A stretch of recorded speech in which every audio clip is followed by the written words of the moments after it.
Al-Muslimun TV.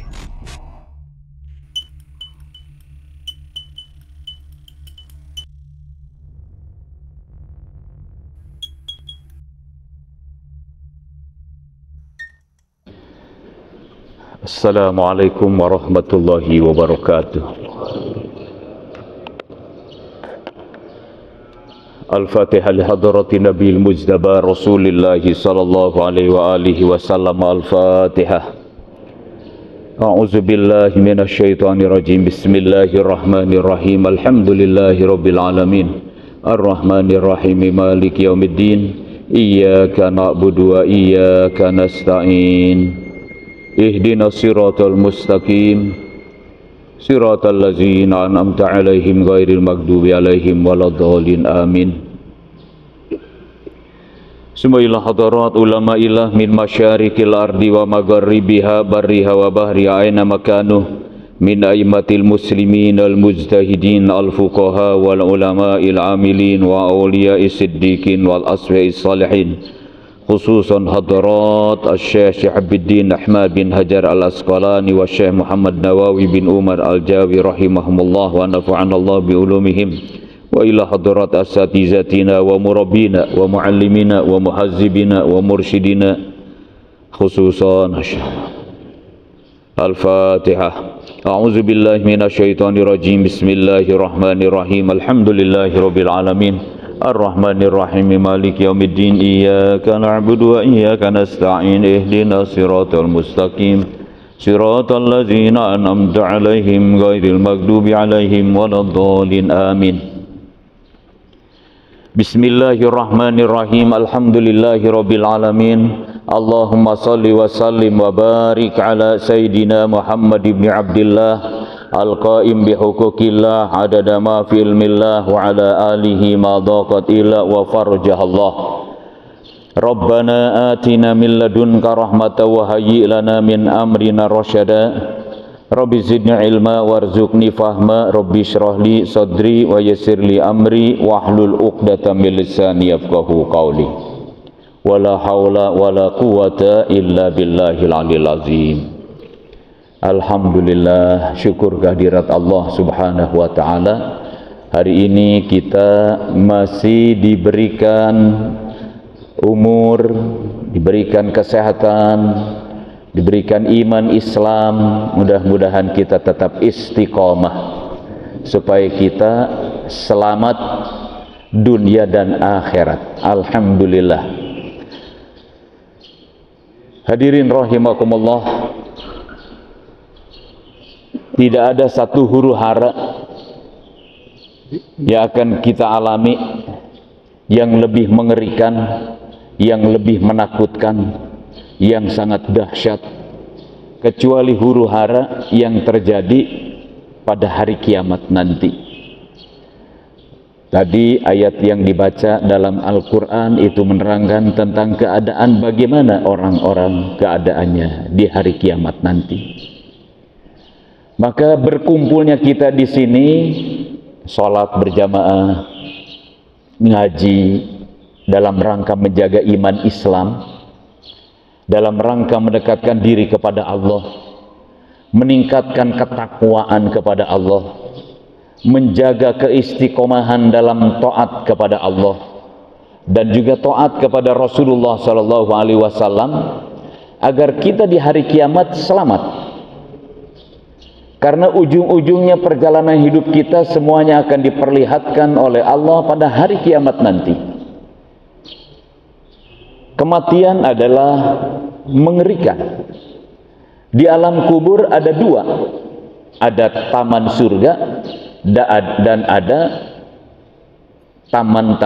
bukan taman ya, kalau neraka, jurang-jurang neraka yang di dalamnya ada siksaan yang mengerikan, yang kata Nabi, kalau selamat di alam kubur mereka aman dan mendapatkan kenikmatan, setelah itu akan bertambah nikmat. Tapi kalau di dalam kubur sudah mendapatkan siksa, maka setelah itu akan mendapatkan siksa yang lebih berat. Beruntunglah orang-orang yang beriman yang istiqomah dalam iman, yang istiqomah dalam taat, yang mengerjakan salat, mereka itu insya Allah menjadi orang-orang yang selamat. Dan semua akan dipertanggungjawabkan oleh diri kita sendiri. Tidak bisa kita menyalahkan orang lain. Sebab Allah dalam hadis qudsi mengatakan, innama a'malukum uhsikum iyyaha. Sesungguhnya amal-amal kalian semua akan dihitung. Summa uwafikum iyyaha. Kemudian amal itu akan dikembalikan kepada kalian semuanya. Fa iza wajada khairan falyahmadillah. Kalau dia mendapatkan yang baik-baik, maka bersyukurlah kepada Allah. Alhamdulillah. Wa iza wajada ghairu zalik, kalau dia mendapatkan yang tidak kebaikan, bukan kebaikan, yang ada adalah azab, yang ada adalah siksa, yang ada adalah beban, yang ada adalah penderitaan dan penyesalan, wala yalumanna ila nafsah. Dia tidak boleh menyalahkan orang lain kecuali dirinya sendiri, apalagi menyalahkan Allah, apalagi menyalahkan Kangjeng Rasulullah sallallahu alaihi wasallam. Kalau kita melihat, memperhatikan, merenungkan, membaca Quran sambil mengerti makna-maknanya, di hari kiamat setelah mati dan di padang mahsyar nanti, orang-orang yang celaka dikalahkan orang-orang kafir, musyrikin dan orang-orang yang maksiat. Tidak ada yang bisa menyalahkan Allah, nggak ada yang menyalahkan Rasulullah kecuali menyesali dirinya dan ingin hidup sekalipun hanya sehari saja, ingin beriman, ingin bertobat, ingin beribadah, ingin taat, ingin bersedekah. Makanya bapak-bapak, ibu-ibu, mari kita jaga nih. Kita ngaji belajar seperti ini dalam rangka menjaga hati kita, dalam rangka menguatkan iman kita. Jangan sampai lemah, jangan sampai meleset, jangan sampai lemah. Karena orang-orang di zaman sekarang, selain banyak juga orang yang beriman, selain banyak juga orang yang menjadi mu'alaf, dan agenda kemusyrikan juga sangat banyak sekali. Agenda yang menyesatkan umat Islam juga sangat banyak. Orang-orang yang katanya Islam fobia itu juga sangat banyak. Bahkan terjadi di negeri kita sendiri. Ngakunya Islam tapi tidak suka dengan Islam. Ngakunya Muslim tapi tidak cinta terhadap orang Muslim. Ngakunya iman kepada Allah tapi membangkang kepada Allah. Mengaku umat Rasulullah tapi menyalahkan Rasulullah. Ini yang terjadi di zaman sekarang. Kenapa bisa begitu? Karena kebodohan. Dia ngaku Islam tapi tidak pernah belajar. Dia ngaku Islam tapi tidak pernah tahu Islam. Dia ngaku iman kepada Al-Quran, jangankan memahami, jangankan membaca tafsirnya, membaca Al-Quran pun tidak. Menghargai kitab Al-Quran pun tidak. Mereka membaca Al-Quran hanya ala kadarnya, basa-basi ketika sholat sambil tidak mengerti, sambil tidak paham. Padahal kalau kita renungkan satu saja dari surat yang setiap hari kita baca, bahkan di dalam sholat 17 kali wajib kita baca. Alhamdulillahirabbil alamin arrahmanir rahim maliki yaumiddin iyyaka na'budu wa iyyaka nasta'in ihdinas siratal mustaqim. Ya Allah, hanya kepadamu aku beribadah. Dan ingat, ibadah itu tidak dibatasi dengan sholat, ibadah tidak dibatasi dengan puasa, ibadah juga tidak terbatas dengan hanya membayar zakat. Tapi segala yang disangkutkan kepada Allah, yang sesuai dengan syariat Allah, baik ibadah mahdhah, ibadah yang ghair mahdhah, itu adalah termasuk ibadah. Muamalah yang benar yang diajarkan oleh Allah berdasarkan syariat Allah, yang diberikan petunjuk oleh Rasulullah, itu adalah ibadah. Dalam bermuamalah, berjual beli, sampai masalah mengelola keuangan yang sesuai dengan syariat, itu adalah ibadah. Bergaul dengan masyarakat, itu adalah ibadah. Senyum adalah ibadah. Dan segala apa yang disunnahkan oleh Nabi itu adalah ibadah. Sampai kepada membersihkan gigi. Kata orang Sunda, nyuhil. Ada makanan yang nyelip di dalam gigi, kemudian dibersihkan dengan alat yang tidak makruh. Menyuhil pakai bambu itu makruh, sebab akan merusak gigi. Tapi mengikuti sunnah Rasulullah, kata Rasulullah, dibersihkan gigi pakai benda atau alat yang dibolehkan, yang tidak akan mengganggu kesehatan, kebaikan, karena itu adalah untuk kemanfaatan diri kita. Itu adalah sunnah Rasul. Menggunting kuku pada hari yang memang disunnahkan oleh Rasulullah, karena saya ittiba saja dengan Rasulullah, itu adalah ibadah. Jadi segala yang disangkutkan dengan Allah, dengan Rasulullah, itu adalah ibadah. Iyyaka na'budu, maka ikuti aturan itu. Wa iyyaka nasta'in, dan hanya kepadamu kami ya Allah meminta pertolongan, jangan kepada yang lain, jangan kepada benda, jangan kepada makhluk, jangan kepada setan, jangan kepada jin, jangan kepada iblis, dan kepada yang lain-lain. Hanya iyyaka na'budu wa iyyaka nasta'in. Jangan kita punya perasaan atau beriktikad bahwa ada satu benda yang dikeramatkan katanya sampai mengubah pusaka segala. Kan di Bogor juga ada tuh. Saya nggak tahu apa tujuannya. Kita nggak tahu, dengan alasan budaya, dengan alasan kearifan lokal dan sebagainya. Bapak-bapak, ibu-ibu, hati-hati. Kita ini sudah muslim, kita ini sudah Islam, dan Islam itu agama yang sudah disempurnakan. Allah memberikan jaminan, al-yauma akmaltu lakum dinakum wa atmamtu alaikum ni'mati wa raditu lakumul islam dina. Itu yang harus kita pegang.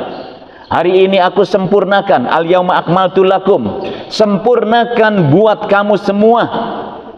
Al-yauma akmaltu lakum dinakum, apa? Agama kalian. Wa atmamtu alaikum nikmati, dan aku sempurnakan untuk kalian semua nikmatku. Syariat agama Allah dan syariat Allah yang sudah disempurnakan, yang perjalanannya dari zaman Nabi Adam sampai kepada Kangjeng Nabi sallallahu alaihi wasallam, disempurnakan itu syariat semuanya. Aturan sholatnya, aturan puasanya, aturan zakatnya, aturan-aturan hajinya, aturan-aturan yang lainnya dalam masalah muamalah, pegang itu Islam, sempurna kita. Tidak akan ada satu manusia yang dirugikan, baik muslim maupun kafir, baik muslim maupun non muslim, baik yang beriman maupun yang membangkang kepada Allah. Syariat Allah ditegakkan, karena itu sudah sempurna untuk keperluan hidup manusia. Tidak akan ada yang dirugikan. Kenapa orang-orang begitu takut kepada Islam? Sebab dia tidak iman, sebab dia ketakutan.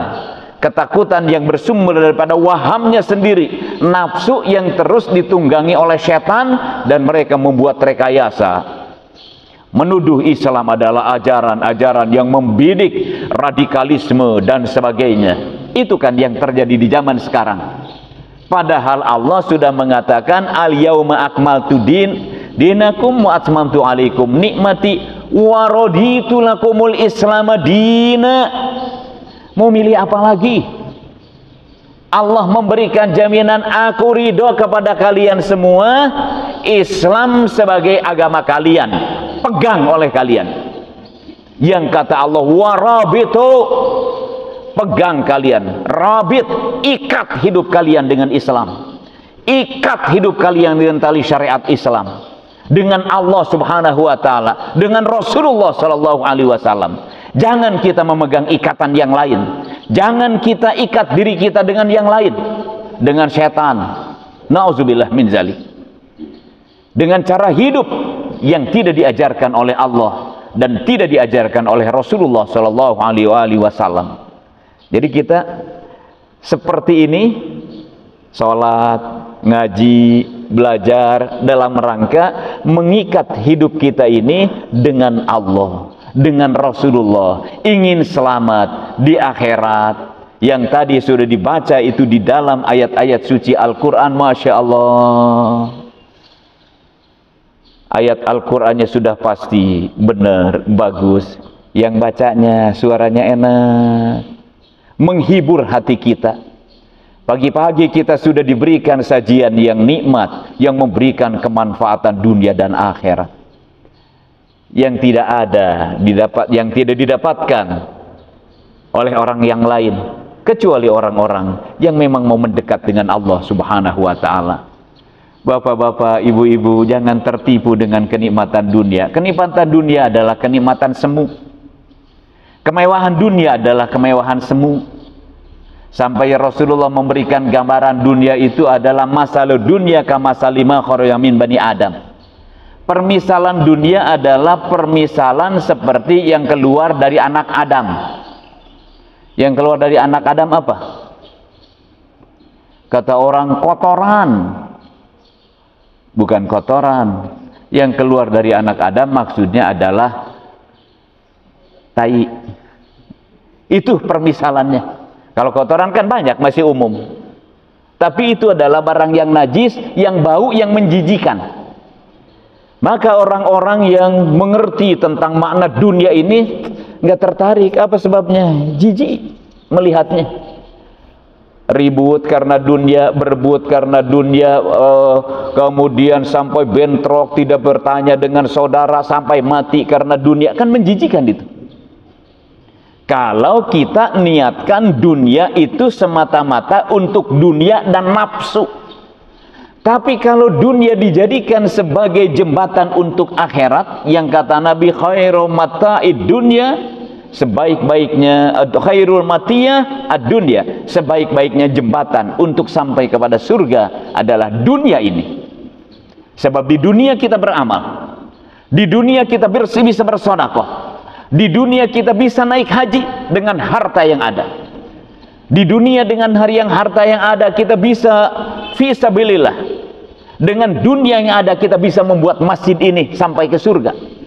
Kalau kita nggak punya modal, harus membangun masjidnya, fisiknya, semua dibuat, semua disediakan, semua harus dibeli, semua harus ditata, dan itu memerlukan dunia. Lampu yang ini saja harganya nggak tahu berapa puluh juta. Berapa puluh juta? 72, 76 juta. Itu kan dunia. Bendanya, tetapi untuk surga.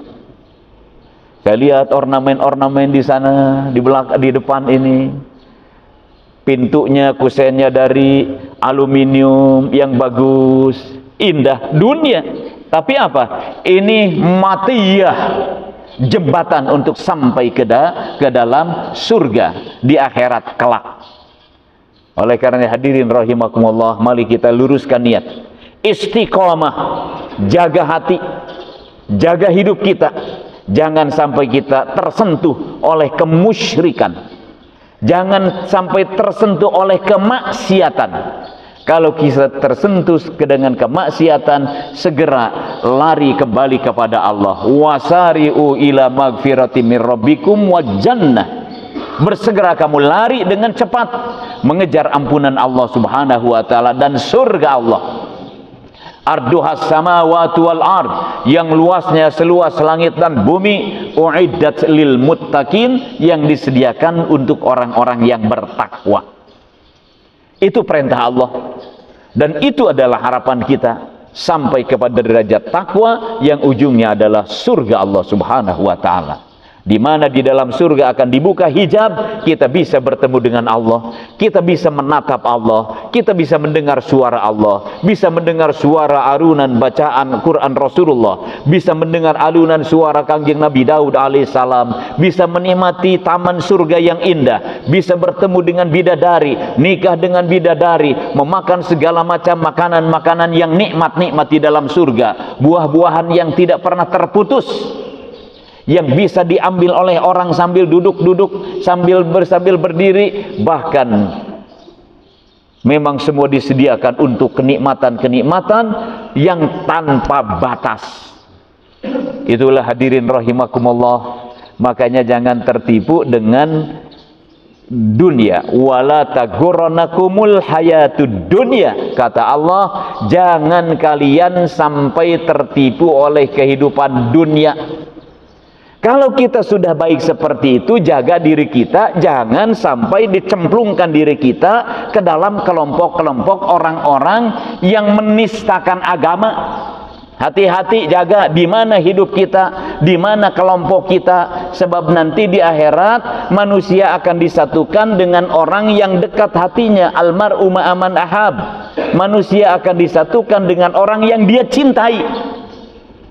Baik orangnya, tapi dekat dengan orang yang memusuhi Allah, dan didukung itu orang yang memusuhi Allah dengan alasan ini adalah moderat. Masalah akidah agama adalah pilihan masing-masing. Sampai zaman sekarang masalah politik itu selera dan hati nurani masing-masing. Nggak begitu bapak-bapak, ibu-ibu. Kita harus jaga siapa yang mendukung Allah, itu yang kita jaga, itu yang kita pilih, itu yang kita berada di situ. Hati-hati, jangan dianggap enteng urusan seperti ini. Karena di akhir zaman Nabi sampai mengatakan, akhsha ala ma khasyitu. Aku ada sesuatu, akhsha ma khasyitu. Ada sesuatu yang paling aku takuti minad dajjal dibandingkan dengan dajjal. Apa? Ditanya oleh para sahabat, kila ma ya Rasulullah, apa itu? Ma zalika ya Rasulullah? Qala ulama ulama yang jahat. Dandanya ulama, ngomongnya pinter, ilmunya banyak, pengikutnya banyak, tetapi dia ternyata hanya sekadar untuk memburu dunia, mencari posisi bagaimana dia supaya mendapatkan keuntungan daripada orang-orang yang dekat dengan dia, bukan karena Allah subhanahu wa ta'ala. Ini yang berat, ini yang susah di akhir zaman, di mana-mana di seluruh dunia. Bal'am bin Ba'ur, orang baik, orang soleh, ulama, ahli ibadah, tidak maksiat, doanya tajam, tapi satu saat dia berpihak kepada orang kafir, sampai akhirnya melawan kepada Nabi Musa, dicabut imannya, su'ul khotimah. Ini harus hati-hati. Makanya saya ngomong seperti ini karena kasihan diri kita ini, diri kita semua kasihan. Kita berjuang hidup di dunia sampai mati, ingin selamat di akhirat, ingin sampai kepada Allah, bukan sekadar ingin senang, bukan sekadar ingin mendapatkan pujian dan sanjungan-sanjungan dari manusia, bukan. Nggak ada artinya orang begitu banyak pengikutnya, ilmunya luar biasa, tapi hatinya ternyata dibelokkan, disandarkan kepada selain Allah subhanahu wa ta'ala. Na'udzubillah min zalik. Saya titip, jaga iman, jaga diri kita, disimpan di mana diri kita, terikat kemana hati kita, robitnya kemana? Robitnya kepada Allah, kepada Rasulullah, atau kepada manusia? Sehebat apapun manusia, sepintar apapun ngomongnya, sebanyak apapun ilmunya, kalau hati disandarkan, diikat kepada selain Allah, itu adalah kerugian. Gak apa-apa kita di dunia, misalnya sampai orang memusuhi, dianggap salah karena hidup kita tidak mengikuti umumnya manusia, biarin. Nanti juga mati, nanti juga dilupakan. Yang penting di akhirat kita diterima oleh Allah subhanahu wa ta'ala, jangan sampai diusir oleh Allah. Baik, mari kita lanjutkan. Ini pembukaannya terlalu panjang nih.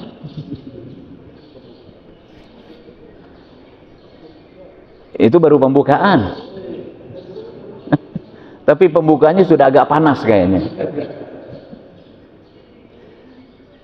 Tapi yang panas, yang hangat sekarang memang ditunggu-tunggu. Makan saja uang panas, yang hangat itu yang enak. Baik, saya akan lanjutkan tentang pengajian dari Nasaihul Ibad. Bismillahirrahmanirrahim. Al-maqalah as-saniyah, maqalah yang kedua, an ba'dil hukama, dari sebagian ahli-ahli hikmah rahimahullah. Kalau disebut ahli hikmah, bukan yang dimaksud ahli hikmah menurut masyarakat awam. Ada seorang mu'alim, katanya apa kerjanya? Ngahikmat. Artinya menunggu orang yang datang meminta doa supaya hasil maksud. Kalau ingin menjual tanah supaya tanahnya cepat laku. Kalau punya anak perempuan susah lakunya supaya cepat laku. Supaya katanya amalkan saja ini. Kalau itu bukan ahli hikmah, itu adalah tukang jual doa atau apa? Kalau dia jual barang ada harganya, nanti jangan lupa ya, kalau sudah laku kembali ke saya. Tujuannya apa? Bawa itu sebagian hasilnya. Maaf, ini bukan ahli hikmah. Yang dimaksud ahli hikmah adalah ahlu tauhid, ahli ilmu yang ucapannya sesuai dengan perbuatannya. Itu ahli hikmah. Maka Nabi mengatakan, alaikum bimujalasatil ulama wastima'i kalamil hukama. Kamu harus mau duduk berdekatan dengan para ulama. Jadi bapak-bapak, ibu-ibu, dengan ulama hati kita jangan asing. Diri kita jangan dijauhkan. Kalau ada ulama datang, bagaimana caranya kita sambut supaya hati kita dekat, supaya menjadi saksi kalau kita adalah cinta dan dekat dengan ulama. Tapi hati-hati, jangan dekat dengan ulama su, nanti dibawa ke neraka. Kalau ulama su, bagaimana itu ulama su? Oh, penjelasannya panjang. Nanti kita dimusuhi kalau membahas terlalu dalam ulama su. Dibilang radikal nanti. Kan zaman sekarang itu yang nggak sesuai dengan mereka radikal.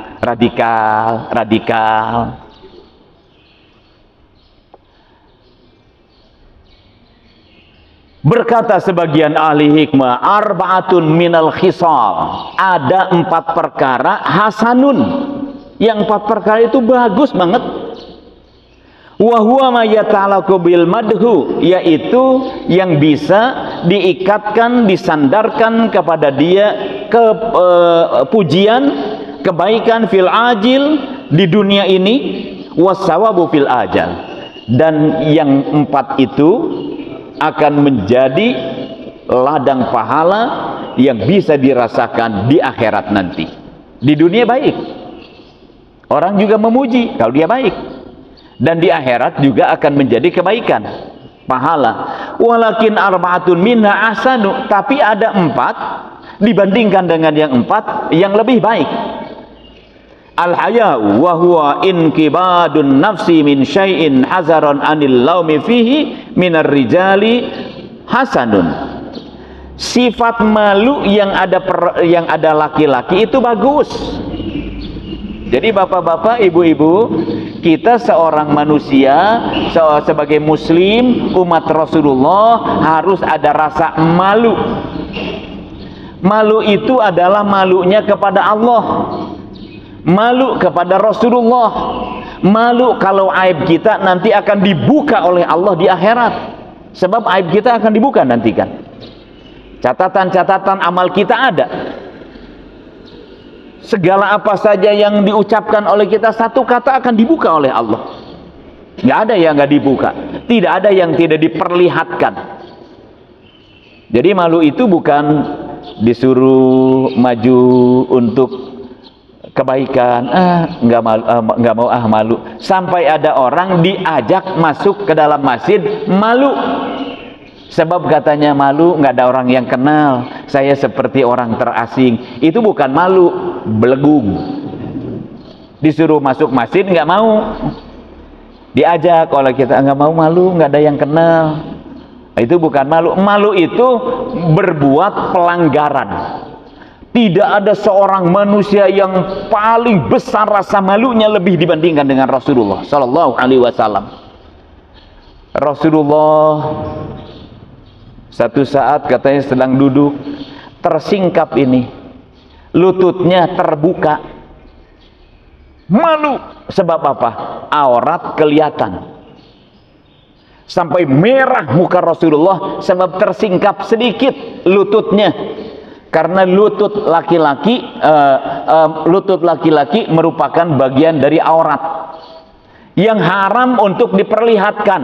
Yang sekarang banyak bahkan orang-orang yang suka ngaji jalan-jalan kemana-mana pakai celana pendek dengan alasan ini katanya casual, baju santai, main. Istrinya pakai kerudung, suaminya pakai celana pendek. Haram, nggak boleh bapak-bapak, ibu-ibu. Jangan ingin mengikuti gaya-gaya kehidupan yang dicontohkan oleh orang barat yang tidak tahu iman, yang nggak kenal dengan Allah. Hidup kita ini tadi dikatakan robit, ikuti aturan Rasulullah. Mana yang dihalalkan, mana yang diharamkan. Jangan sampai kita melirik cara hidup hanya orang barat. Nah, malu pada laki-laki itu baik. Walakinnahu minal mar'ati ahsan, akan tapi ada rasa malu yang ada pada perempuan itu lebih baik. Jadi perempuan rasa malunya harus lebih besar dibandingkan dengan laki-laki. Tapi laki-laki jangan sampai tidak punya rasa malu, hidup seenaknya saja. Wal adlu ay at-tawassut bainal ifrat wat tafrit min kulli ahadin hasanun. Al adil, sifat adil, min kulli ahadin, dari setiap orang itu, hasanun itu adalah baik. Bapak-bapak, ibu-ibu, kita harus adil dalam hidup ini. Bahkan harus adil terhadap diri kita sendiri. Sampai Rasulullah mengajarkan, kamu harus adil terhadap diri sendiri. Kalau kaki sebelah pakai sendal, pakai alas kaki, yang sebelah harus pakai. Kalau kamu kalau tidak pakai yang sebelah, yang lain jangan pakai. Dan itu ternyata ada hikmahnya, bapak-bapak, ibu-ibu. Kalau biasa kita pakai sendal misalnya sebelah, itu tulang pinggul bisa berbahaya. Berdiri saja harus adil. Jangan sampai kita membebankan kaki yang sebelah, yang satu dikurangi bebannya, atau bahkan mungkin tidak punya beban. Itu nggak adil. Bagaimana dengan orang lain, apalagi kepada orang lain? Kita sebagai orang tua kepada anak harus adil. Kalau misalnya pembagian waris itu harus adil. Tapi adil bukan pendapat manusia. Pembagian waris katanya dibagi rata saja dengan alasan supaya adil. Laki-laki dan perempuan mendapatkan bagian yang sama. Itu bukan adil, namanya zalim. Faman lam yahkum bima anzalallah faulaika humuz zalimun. Siapa saja yang menentukan satu aturan, memutuskan hukum dengan bukan aturan yang diturunkan oleh Allah, dia termasuk orang yang zalim. Jadi adil itu nurut kepada Allah. Seseorang yang adil itu adalah bagus. Walakinnahu minal umara ahsanu, akan tetapi adil pada seorang umara, yaitu pada para pemimpin, itu sangat baik atau lebih baik. Yang sekarang di dunia di mana-mana yang paling tidak adil adalah para pemimpin. Sebab pemimpin tertipu, timbul rasa sombong karena dia merasa berkuasa sehingga berbuat seenaknya saja. Itu kebanyakan. Sedangkan pemimpin yang tidak zalim akan lebih dulu dimasukkan ke dalam api neraka. Sebaiknya pemimpin yang adil, dia adalah orang yang pertama disebut oleh Rasulullah, di mana di hari tidak ada naungan kecuali naungan Allah. Nomor satu adalah imamun adil, adalah seorang pemimpin yang adil. Itu nomor satu yang akan mendapat naungan di sisi Allah nanti di akhirat.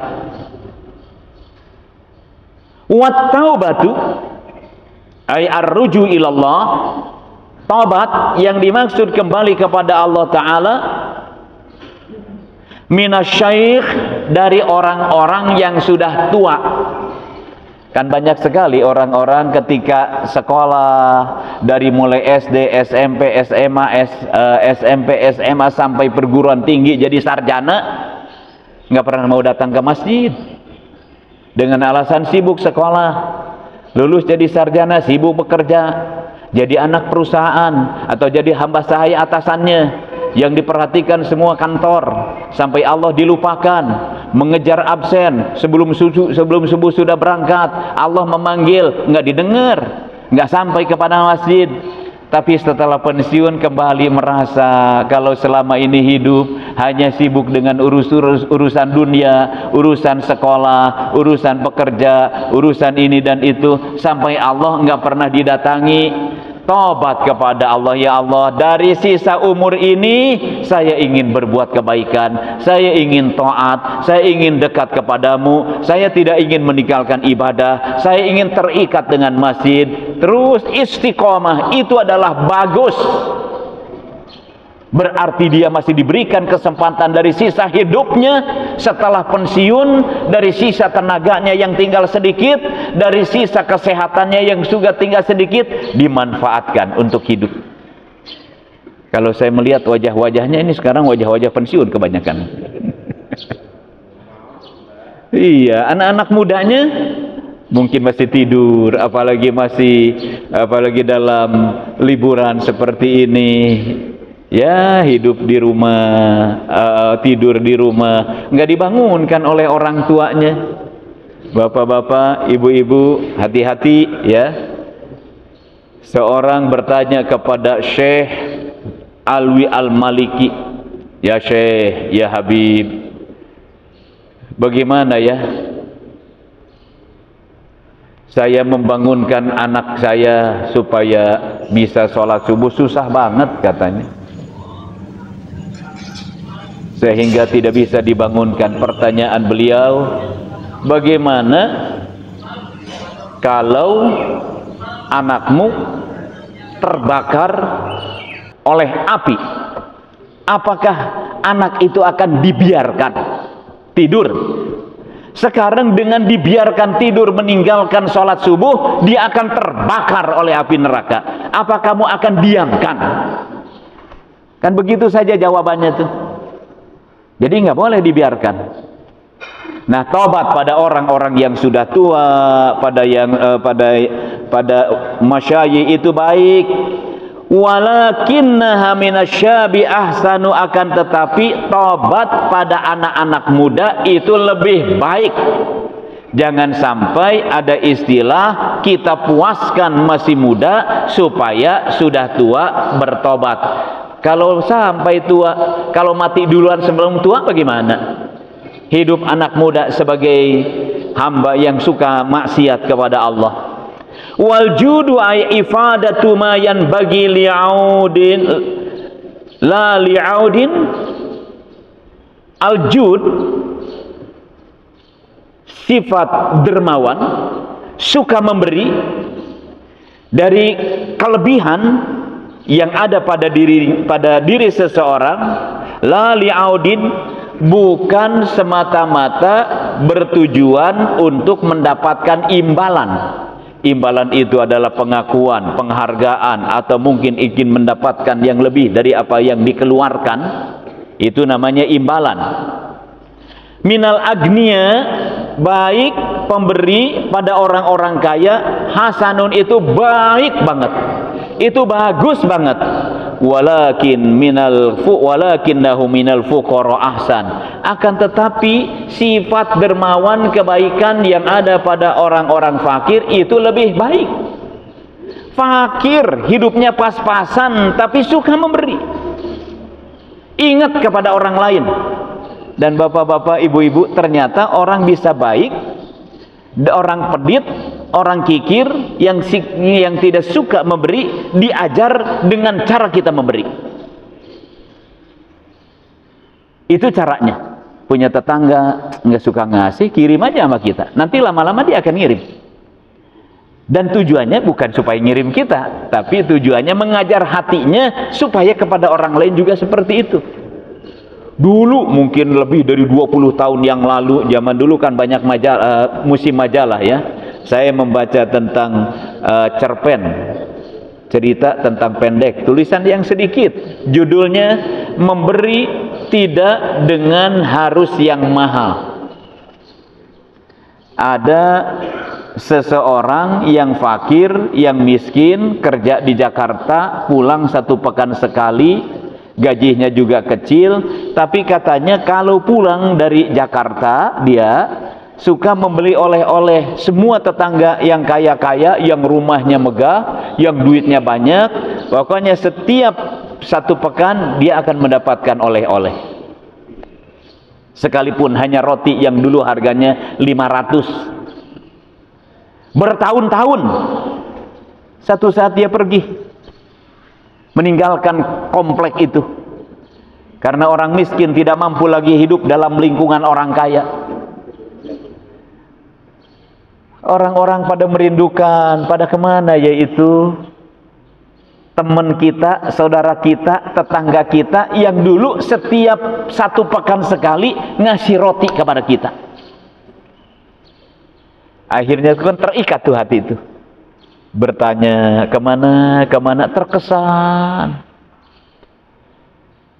Ternyata dia pergi kepada satu kampung yang di situ dia hanya sekedar bertani kecil-kecilan. Datang satu saat membawa pucuk singkong, bawa genjer, semuanya senang. Itu tuh, ternyata ikatan hati dengan sesuatu yang sedikit akan membuat rasa simpati, mahabbah terikat. Dengan memberi, al-jud, suka memberi, dermawan dari orang-orang yang kaya itu baik, tapi dari orang-orang yang fakir itu lebih baik. Jadi jangan merasa fakir kemudian kita tidak mau bersedekah. Dengan alasan fakir jangan pernah kita punya alasan untuk tidak memberi. Justru kita diajar oleh Rasulullah, bersedekahlah kamu dalam keadaan kamu sedang butuh. Dulu suka datang ke Al-Ihya, ke tempat pesantren tuh.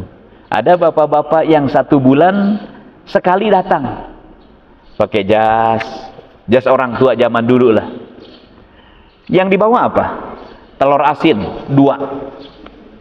Pokoknya setiap 1 bulan sekali kita mendapatkan endog asin 2. Datang, assalamualaikum. Dia bilang, prok amprok. Yang penting kita ketemu. Begitu ketemu, amprok ketemu itu mengikat hati saja. Assalamualaikum, pulang lagi. Nanti sebulan lagi ketemu. Ada yang 1 Jumat sekali sudah selesai sholat Jumat, di situ ada gado-gado sabungkus. Tapi itu ikatan luar biasa tuh. Terkesan. Sekarang orang-orang seperti itu sudah pada meninggal dunia. Pokoknya hari Jumat dijamin pulang Jumat ada sabungkus pecel dinya. Gado-gado. Udah meninggal dunia, nggak ada yang melanjutkan, hilang tuh ikatan tuh. Dan kesan setelah meninggal dunia ingat kalau hari Jumat menang pecel lain nama teu aya. Sekarang nggak ada, sekarang nggak ada lagi. Orang-orang zaman dulu banyak yang mengikat seperti itu. Hatinya apa sebabnya? Dalam rangka melaksanakan, mengamalkan apa yang diajarkan oleh ulama, oleh Rasulullah Shallallahu Alaihi Wasallam. Karena ikatan hati itu begitu kuat. Oleh karenanya jaga hati kita. Apapun yang terjadi, apapun keadaan, jangan kita pernah egois. Jangan merasa kalau kita benar sendiri.